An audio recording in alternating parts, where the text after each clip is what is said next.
What's up, YouTube? It's your boy JP's on the keys, and it's two. Here's with the video today.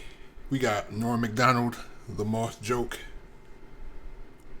Before we get to that, I just wanted to say a couple of things. I always include a timestamp you can skip if you just want to watch the reaction. But I'm looking at current events and about how they're repealing, how Title 42 is ending. And of course, with Title 42 comes immigration debates. And just to see the amount of people the amount of just racism is just unbelievable. You know what I'm saying? It's so unbelievable. Like, I can tell that some of these people, they don't hang out around people that don't look anything like them.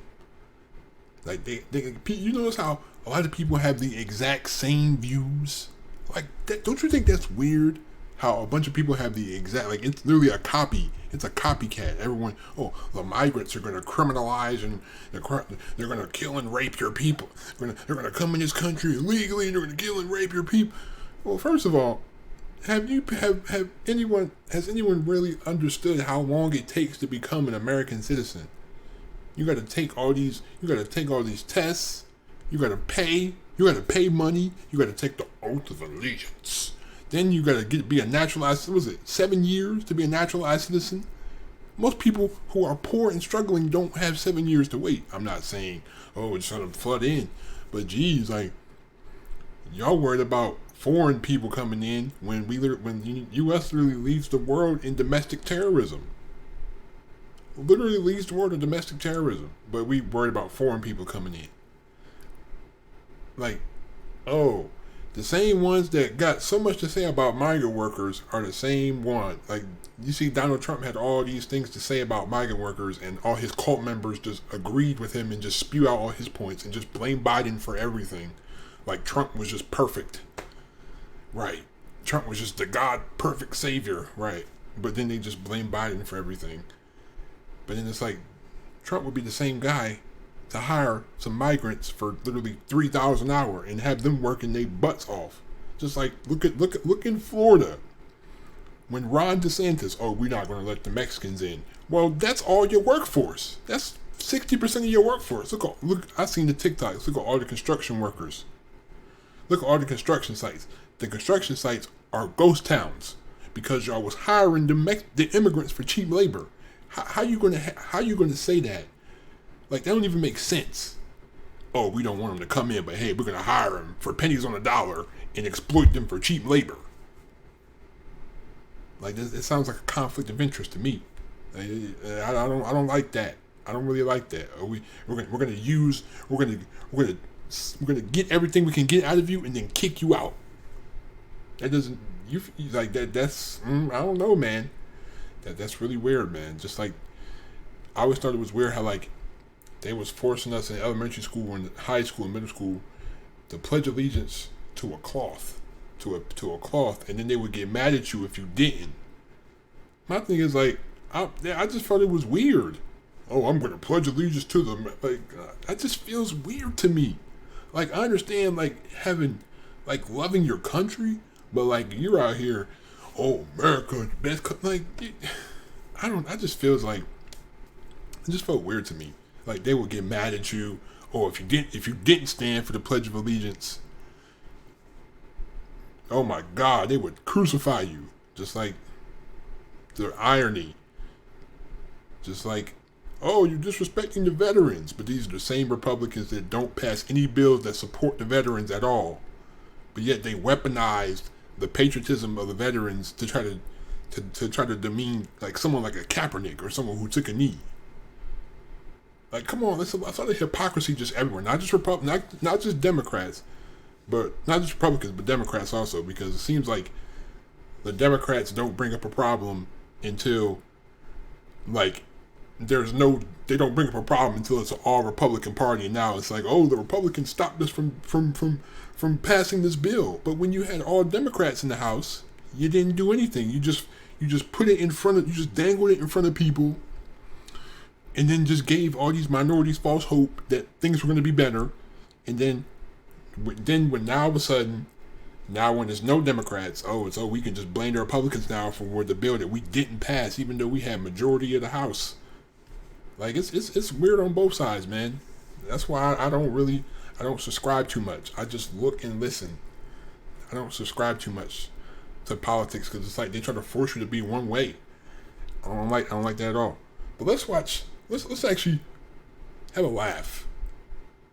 Norm MacDonald, the Moth joke. I know sometimes I go on my political rants. You know, it's okay, man. That's why I put a timestamp. Now, not all your material comes from the news. Is that right? You know, no, some of my material comes. My strongest material comes from real life. Real life? Like, for instance, today I was driving in a car. Mm-hmm. You were kind enough to bring a car to bring this old chunk of coal here to the studio. We send cars for our guests. Yes. Yeah. So I got in it, and I get material that way. So my driver. What do you mean? How do you get material that way? You get in the car, and what happens? My driver tells me a joke. The driver we sent to pick you up told you a joke. Yeah. And you're going to tell it now on the show. Yeah, that's how I get a lot of my material. Okay. Why don't we just have him on next time? That guy. No, wait till you hear me do it. So okay. He goes, I say, I'll be the guy. Okay. A moth goes into a podiatrist's office. A moth goes into a podiatrist's office. Right? You are correct. A moth goes into a podiatrist's office, and the podiatrist's office says, "What's the problem?" And the moth says, "What's the problem? Where do I begin, man?" He goes, "I go to work for Gregory Linovich, and all day long I work." Honestly, Doc, I don't even know what I'm doing anymore. I don't even know if Gregory Linovich knows. He only knows that he has power over me, and that seems to bring him happiness. But I don't know. I wake up in a malaise, and I walk here and there. The podiatrist says, "Oh, yeah?" And the moth goes, "Yes." And he goes, "At night, I sometimes wake up and I turn to some old lady in my bed that's on my arm. A lady that I once loved, Doc. I don't know where to turn to. My youngest, Alexandria." See, I like how when he tells jokes, like it's like it was like he has you hanging, like he's like, it's like, okay, this is kind of, then like it's like the real big blow off at the end, like, oh my God, you know what I'm saying? But I'm gonna be patient. Let's just watch and listen. She fell in the cold of last year. Mm-hmm. The cold took her down, as it did many of us. Mm-hmm. And my other boy, and this is the hardest pill to swallow, Doc.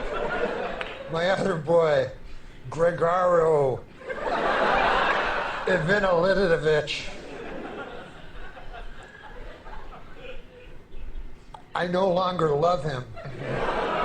As much as it pains me to say, when I look in his eyes, all I see is the same cowardice that I catch when I take a glimpse of my own face in the mirror. If only the cowardice was stronger, then perhaps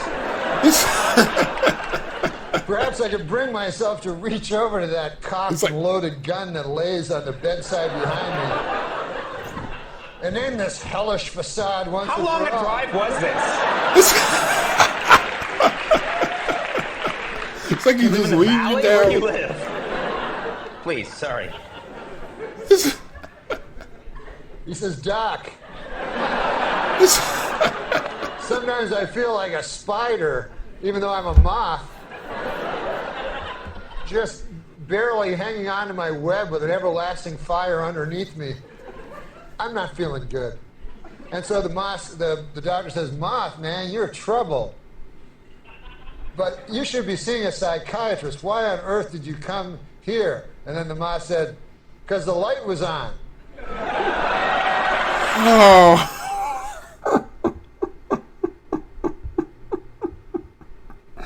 The fact that he said all that just to say something that he probably could have said without the 3-minute interlude.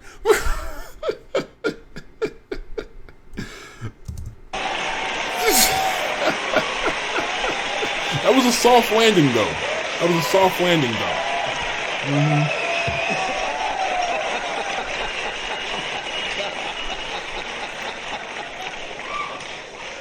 My congratulations to anyone who stuck it through to the end.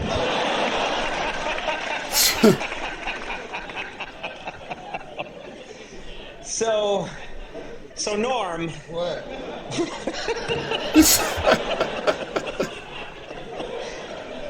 We're pretty much out of time. No. Well, listen, it's over. What's that? Do it. We have I understand you've been pitching television show. See, I see how he. I don't want to hear about. No, not yet. This is later. But I guess like that was a good way to stall for time. But yeah, man, Norm Macdonald is something else, man. Like what I've seen is just like it's like he just says whatever he wants. He does whatever he wants. Like it's not like you're being controlled by a big machine that's telling you, hey, you can't say those type of jokes. You can't say those type of jokes. Especially when he was talking about OJ. And my thing is, I want to look into the case, actually. Do like a breakdown of the case on my true crime channel. Subscribe to that if you haven't already. I'm working on a different case. Because like that OJ video would take me a good amount of time to like do a lot of research and actually get stuff right. You know, but subscribe to that channel if you haven't already. Subscribe to my gaming channel. I'm probably gonna upload one on a video on that this weekend. But thank you so much for the support. I really appreciate all of you. Hope you didn't mind my rant in the beginning. Like I keep saying to myself, like I need to upload another episode of the podcast. I'm gonna rant like this, but I don't know. Thank you for the support. I really appreciate all you who watch my videos and just listen to me just ramble on about stuff, how I feel. But have a great day. Be safe. Hit that subscribe button. Hit that like button. I probably already said it, but hey, I'll say it twice. But I'm out. Be safe. Have a great day. Peace.